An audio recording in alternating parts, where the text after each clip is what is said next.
Hello everyone, and welcome to my General Hospital official channel. I hope everyone is having a wonderful day. Before we begin, please hit the subscribe button and give this video a thumbs up. Carly catches Jocelyn and Vaughn together. Does daughter fake having new boyfriend? General Hospital teasers indicate that Carly Spencer may catch Jocelyn, Jax, and Vaughn together.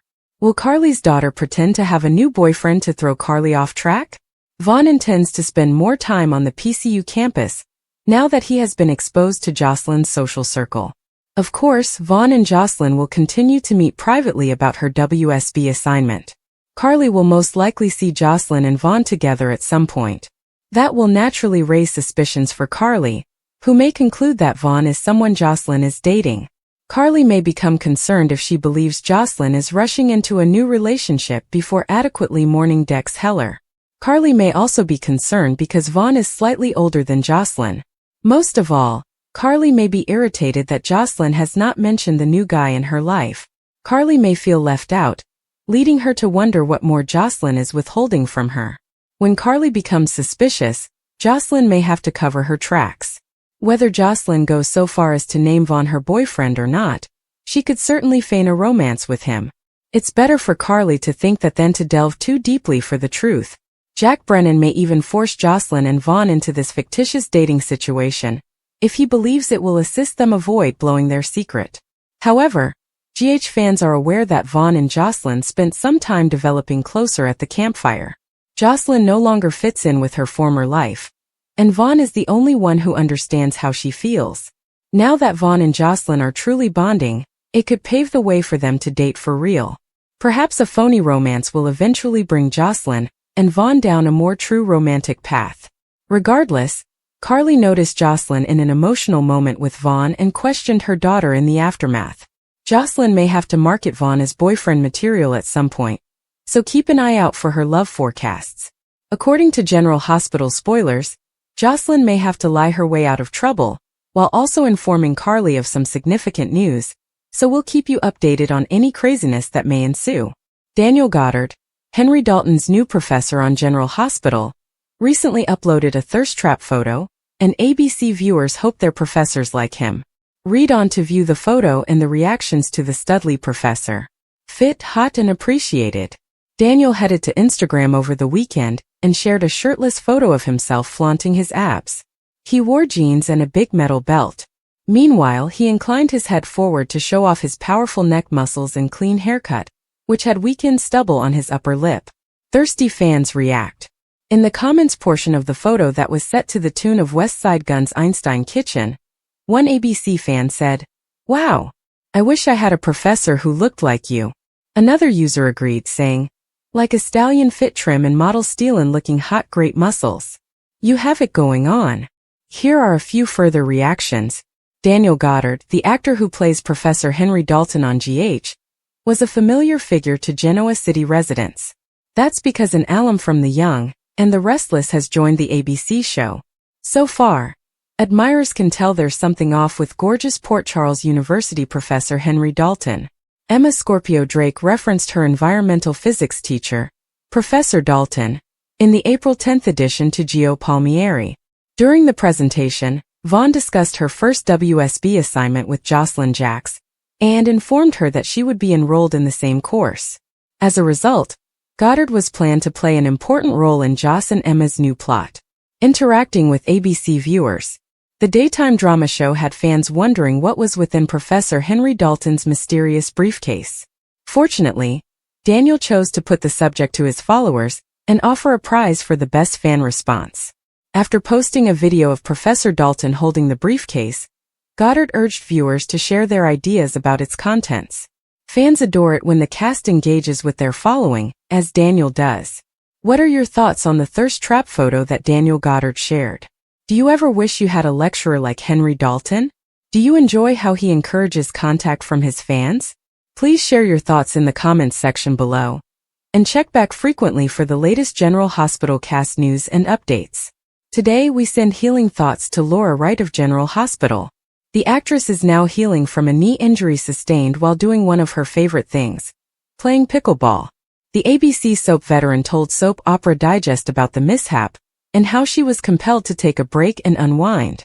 though she frequently participates in the sport with her long-term lover Wes Ramsey. This time the event occurred during a singles match. I went to run up and I did some weird movement with the backhand, Wright said. He continued. But I crossed my leg over and my knee popped out of joint and back in. It didn't stay out, it just popped out and back in real quick. While no swelling emerged as one might expect, it left the actress sore. Wright has difficulty with any side-to-side motion and has been wearing a brace while she recovers. And the good news is that she is not in any pain anymore. In fact, after the accident, she spent 4 days strolling around the grounds of the Indian Wells tennis event. However, the situation changed. Carly's world was turned upside down when she walked in on Jocelyn and Vaughn. The sight of them, so near and intimate, caused a deep aching in her chest. She had always trusted her daughter, but this was something she did not expect. Jocelyn had been acting strangely lately. More secretive, more distant, but Carly had dismissed it as normal teenage behavior. Standing in the doorway, paralyzed in awe, she knew there was far more going on than she could have imagined. Vaughn, a man Carly had formerly considered a friend, appeared equally astonished. He stepped back, his face a mix of remorse and defiance. Jocelyn, on the other hand, did not appear to be as shaken. Instead, she met her mother's stare with a weird composure, as if she had anticipated the meeting. The tension in the room was heavy and oppressive, and Carly tried to find the appropriate words. "What is going on here?" Carly eventually asked, her voice quivering with fury and hurt. Jocelyn paused for only a second before responding. "Mom, it's not what you think." "Then explain it to me," Carly said, crossing her arms. "Because from where I'm standing it looks like you're involved with Vaughn. A man twice your age, someone I trusted." Vaughn opened his lips to say, but Jocelyn stopped him. "We were just talking," she replied immediately. "It's not like that at all." Carly was not convinced. She had noticed how they were standing and how Vaughn's hand was resting on Jocelyn's arm. There was an intimacy there that could not be easily explained. "Jocelyn, I am not foolish. If there's anything going on between you two, I want to know." Jocelyn sighed and ran a hand through her hair, frustrated. "Fine. If you truly want to know, Vaughn isn't who I'm seeing." Carly blinked, taken off guard. "What?" "I have a boyfriend," Jocelyn explained, her tone stern. "But it isn't Vaughn. He was just giving me advice." Carly's thoughts raced. This was an unexpected twist for her. "Who is it then?" she asked. "Who's this mystery boyfriend you've been hiding?" Jocelyn paused again, and Carly wondered if she was making it up on the spot. Was this just a cover story to keep her from learning the truth about Vaughn? "His name is Drew," Jocelyn finally explained. "He attends a separate school. That is why you have not met him yet." Carly narrowed her gaze. "Drew? How long has this gone on?" "A few weeks," Jocelyn said, her voice lacking conviction. Vaughn shuffled uneasily, plainly wishing to be somewhere other than in the thick of this conversation. Carly examined her daughter's face, looking for any indication of lying. Jocelyn was always a terrific liar when she was younger, but Carly believed she could still read her. "If that's true," Carly continued slowly, "then why were you and Vaughn acting so secretive?" Jocelyn shrugged. "Because I knew you'd flip out if you saw me speaking with him. Mom, you've been so overprotective recently. I did not want to face with another interrogation." Carly felt a sting of shame at this. She had become more watchful since Jocelyn began dating, but solely to keep her safe. Was she actually being unreasonable? "I just want you to be careful," Carly explained, her voice softening slightly. "You're young, and sometimes emotions can cloud your judgment." Jocelyn rolled her eyes. "I understand, Mom, but I'm no longer a small kid. I can handle myself." Carly wanted to believe her, but something still didn't seem right. If Jocelyn was actually seeing Drew, why hadn't she acknowledged him earlier? Why was Vaughn involved at all? Vaughn sensed the tension and finally spoke up. "Carly, I swear, there is nothing going on between us. Jocelyn came to me for advice about her relationship. That is all." Carly wanted to trust him, but the way he looked at Jocelyn was something she couldn't ignore. Nonetheless, without proof, she had no choice but to let it go, for now. "Fine," she replied after a lengthy pause. "But I'd like to meet this Drew. Soon." Jocelyn's eyes opened slightly. "What? Why?" Because if he's important to you, then I should know who he is, she said. Jocelyn hesitated and then nodded. Okay. I'll ask him if he can come over this weekend. Carly looked at her daughter's face one last time before turning to leave. As she went away, her mind raced with unresolved questions. Was Jocelyn speaking the truth? Or was this really an elaborate fabrication to conceal something far worse? Carly kept a careful eye on Jocelyn over the following several days. Her daughter's conduct was strange. More clandestine texts, unexpected outings with acquaintances she hadn't mentioned before. Carly's suspicions rose, but she refused to accuse Jocelyn without evidence. Then, the day before Drew's scheduled visit, Carly overheard Jocelyn on the phone. I don't know how much longer I can keep this up, Jocelyn said quietly. She's going to find out eventually. Carly's heart fell. Find out what? Was Drew even real? The next evening, a young man arrived at their house and introduced himself as Drew.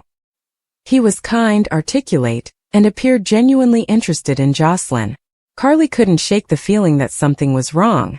Jocelyn's demeanor around him, too stiff, too formal, didn't feel like a genuine relationship. After Drew had left, Carly confronted Jocelyn again. Is there something you're not telling me? Jocelyn averted her sight. No, Mom. Everything is fine. But Carly knew better. She had spent years reading people, and her instincts told her that this was all a ruse. The question was why. Days passed into weeks, and Carly's anxiety only worsened. Then one night, she received an anonymous tip. A photo of Vaughn and Jocelyn together that was far too close for comfort. The timestamp was set after Drew reportedly entered the picture. Carly's greatest fears were confirmed. Jocelyn had lied.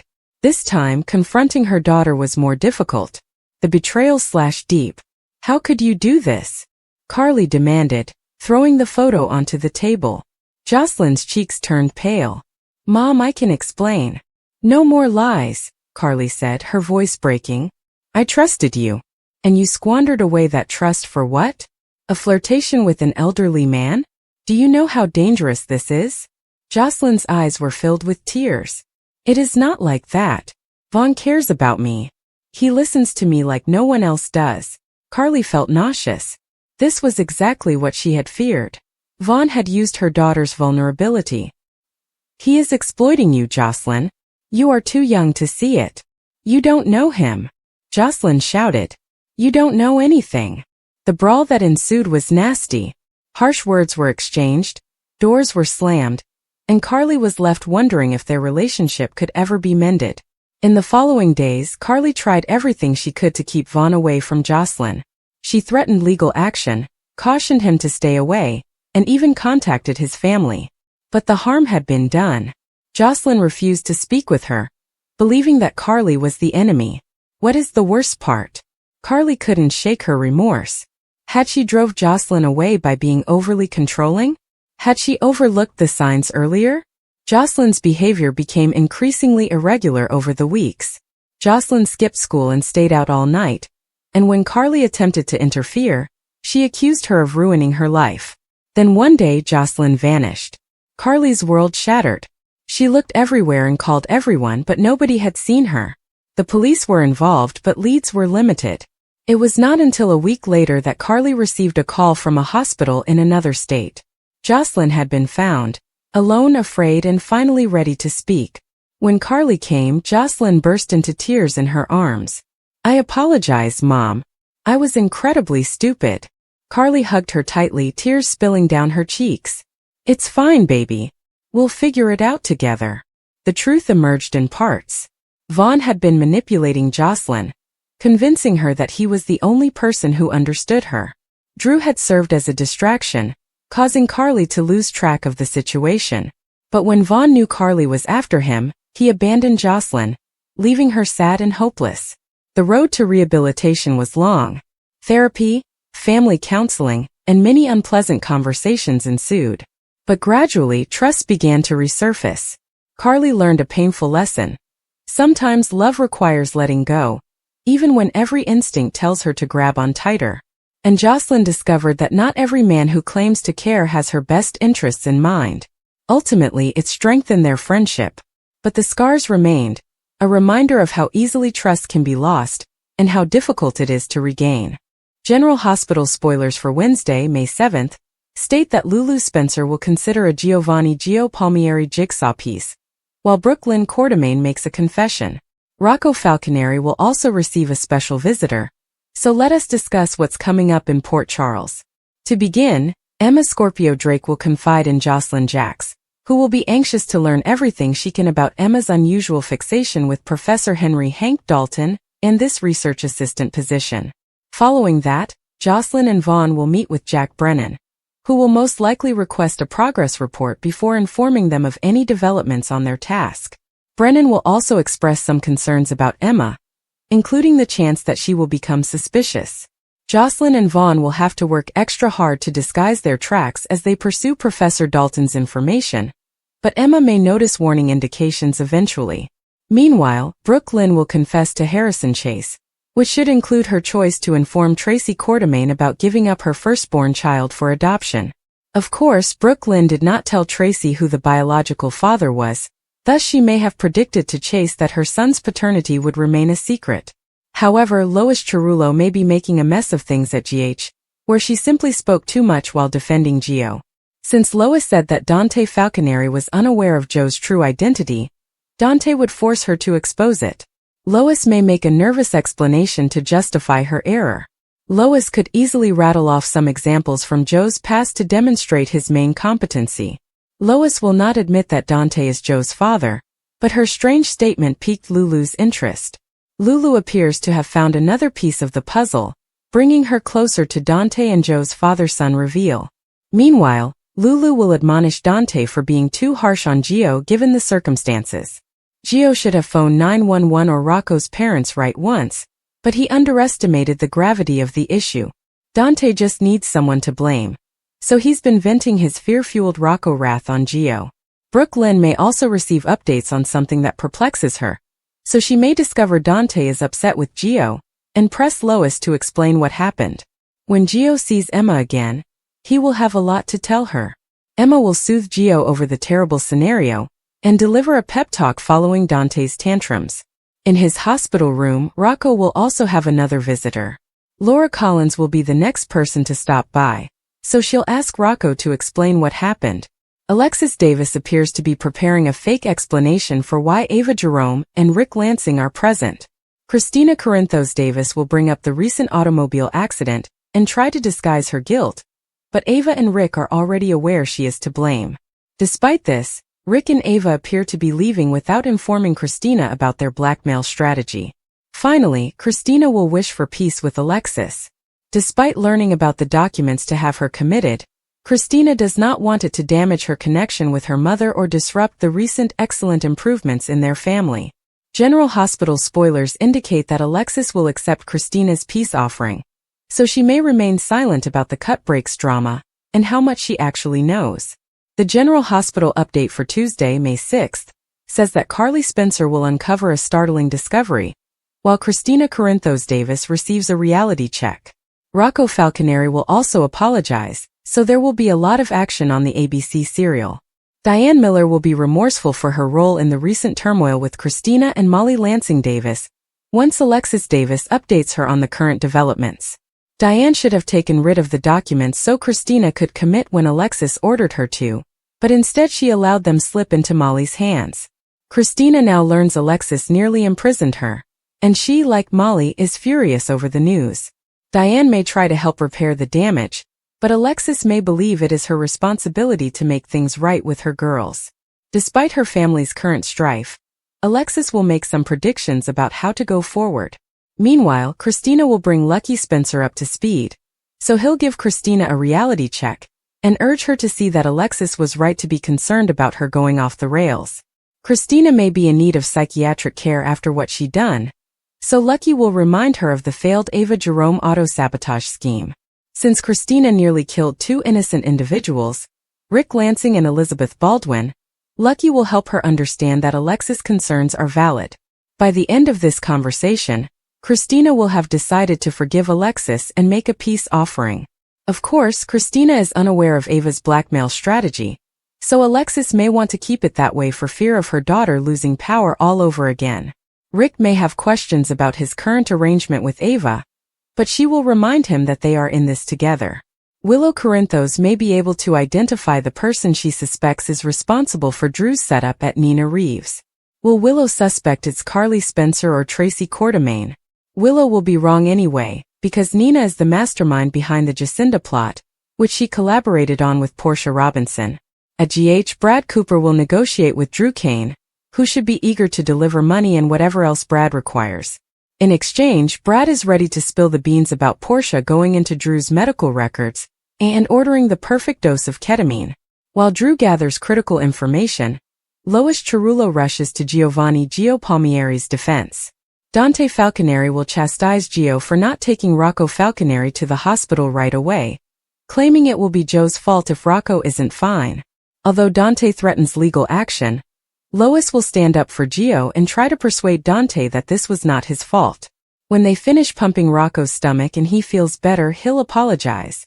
Rocco will be guilty for scaring Dante and Lulu Spencer, but he may also apologize to Gio for getting him into this predicament. Carly will then learn Danny Morgan's role in Rocco's latest dilemma. After Danny admits his remorse, Carly will confront him and press him to accept responsibility for his actions.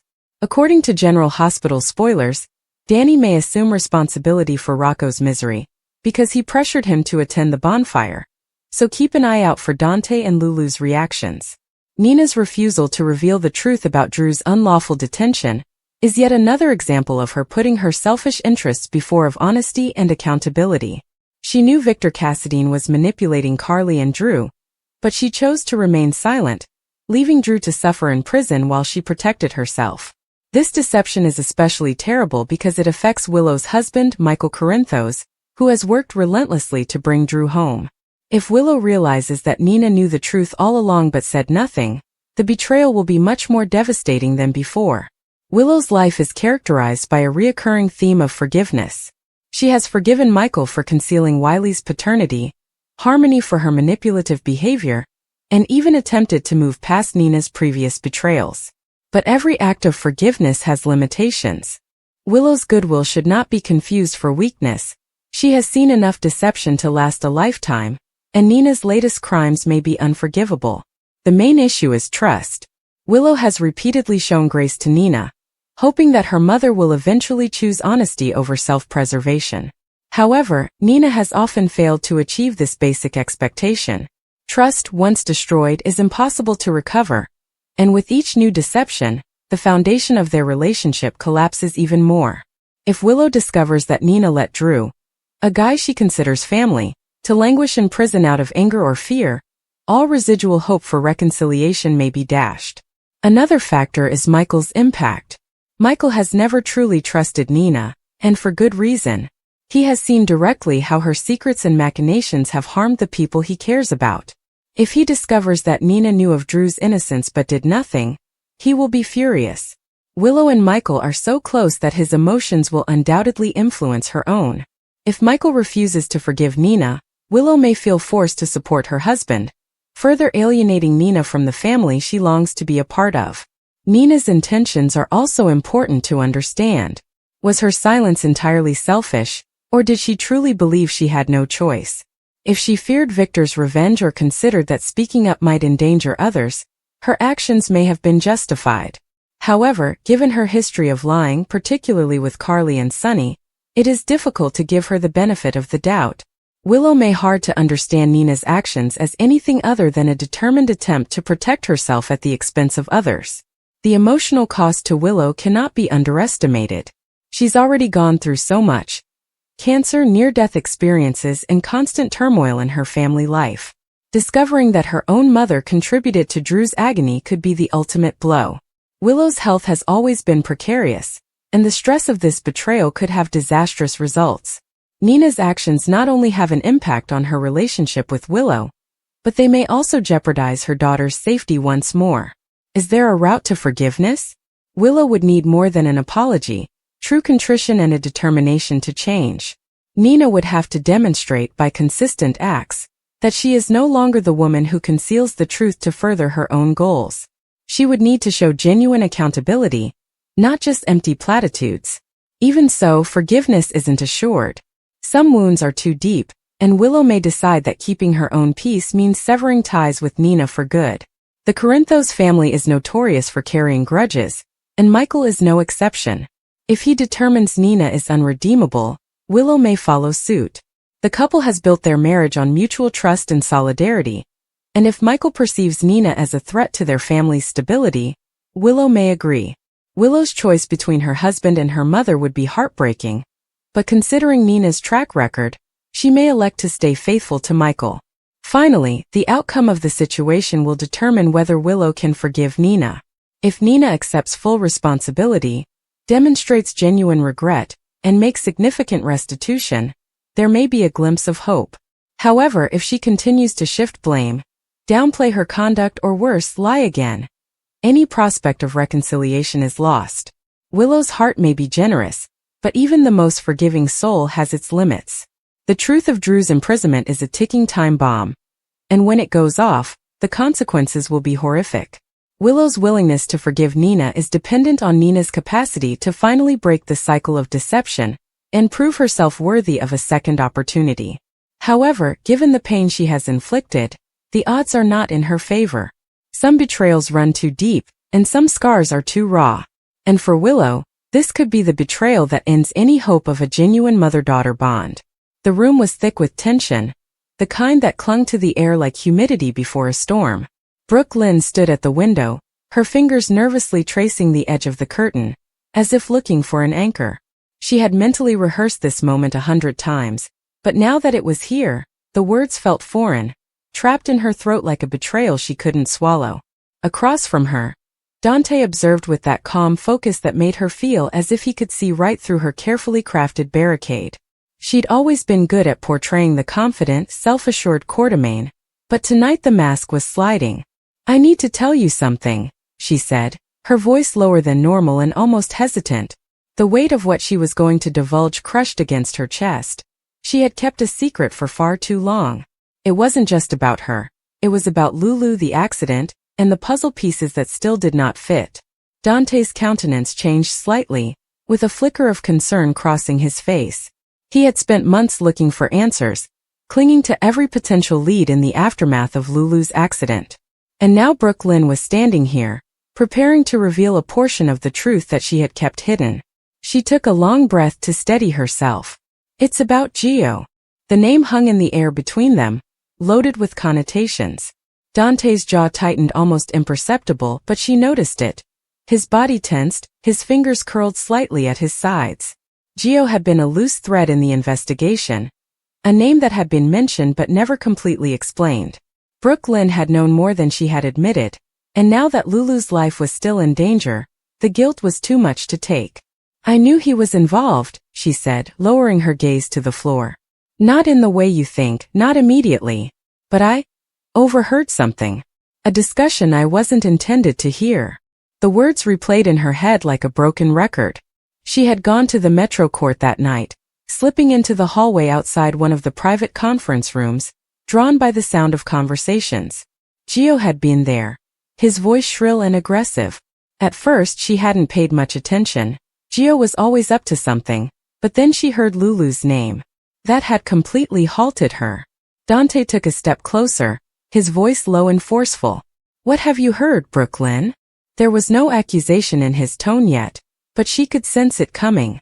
She had waited too long to come forward, and every second of her uncertainty felt like a betrayal.